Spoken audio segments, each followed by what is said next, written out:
Abeokuta Highway is one of the major federal roads linking Oyo and Ogun states, serving as a vital corridor for the movement of people, goods, and commercial activities. However, years of deterioration have turned several sections of the 133-kilometer highway into death traps, with communities including Jamoje, Bako, Lade, and Ayilara among the worst affected. Whenever heavy rainfalls occurs, flood water submerge large portions of the road, making them nearly impassable and forcing motorists to spend hours in traffic. Some passengers are left with no options but to abandon their vehicles and continue their journey on motorcycles through narrow bush paths. Of the road as of now is very, very bad and very poor. Personally, when the problem started, I belong to a particular organization that I'm privileged to come out at times to help the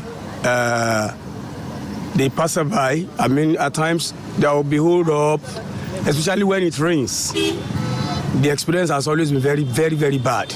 Our road is not good. The problem we are having, it is the government should come to our aid regarding this road. We have been longing to see this Abeokuta-Ibadan road to work on.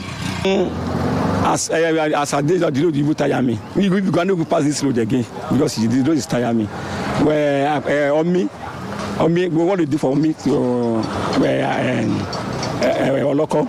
So Nigeria they pass. I don't feel bad this road. The road is very, very bad. Some of the motorists told the press that the Federal Roads Maintenance Agency, FEMAN, recently spread broken stones across some of the failed portions of the road. However, many motorists say the intervention has done little to solve the problem, arguing that the stones now damage tires and vehicle suspension system while failing to prevent flooding. They had that prolonged gridlock has also triggered frequent disagreements among frustrated motorists. Government, we beg both of our government in Nigeria, come and help us to do our road.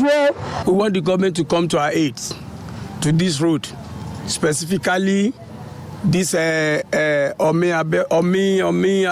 road. In fact, apart from being a federal road, we the inhabitants along this road, there are times while coming home, we have to call our people in the town that maybe we may not get our way back home. We will need to go back and stay with them. We appreciate what they have done for us, but at the same time, we want them to do it in a perfect way that the citizens, the community will enjoy the benefit of the government. Thank you. I beg government to help people do the road. The road is not tire us. For commuters, transport operators, and residents who depend on the Akpata or Miadio Abeokuta Highway every day, the expectation is clear: a permanent solution that will end reoccurring flooding, restore safe movement, and protect livelihoods. Damilola Daudu reporting for Dominion News. And on to the foreign scene. The African Centers for Disease Control and Prevention has warned that the Ebola outbreak in the Democratic Republic of Congo is rapidly worsening, with more than 1,700 deaths recorded in just 14 weeks. Health officials said the outbreak has now reached over 3,800 confirmed cases, making it the fastest growing Ebola outbreak on record. Africa CDC Director General Jean Kaseya disclosed that nearly 70% of new infections are occurring outside known contact lists, indicating widespread community transmission. He warned that the current containment measures are no longer sufficient and called for a new response strategy.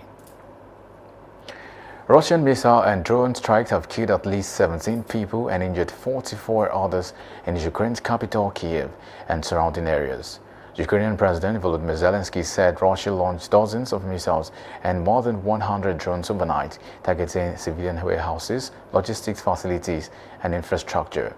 Zelensky detailed that the attack struck sites with no military connection and renewed calls for Ukraine's allies to supply more Patriot air defense systems and interceptor missiles, warning that delays are costing civilian lives. U.S. President Donald Trump says the Strait of Hormuz could reopen very soon, warning that Iran would face severe consequences if it fails to cooperate.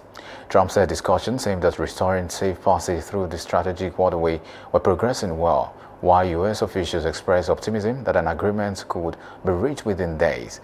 Developments pushed global oil prices to the lowest level in 3 weeks, with Brent crude falling below $80 a barrel amid hopes that disruptions to energy shipment could ease.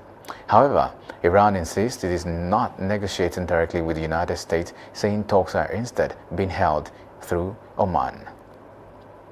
And our talking sport, Arsenal are on the verge of signing Newcastle United captain Bruno Guimaraes after reaching an agreement in principle with the Magpies. The Brazil midfielder is now awaiting permission to leave Newcastle's training camp in Spain to complete the final stages of the move. The Gunners are preparing for Guimaraes' medical later this week, with the transfer fee expected to rise to around £80 million. The 28-year-old joined Newcastle from French side Lyon in 2022 and has identified Arsenal as his preferred destination, with manager Mikel Arteta making him his top midfield target. You can visit our website on www.dominion.org.ng to watch us live and interact with us.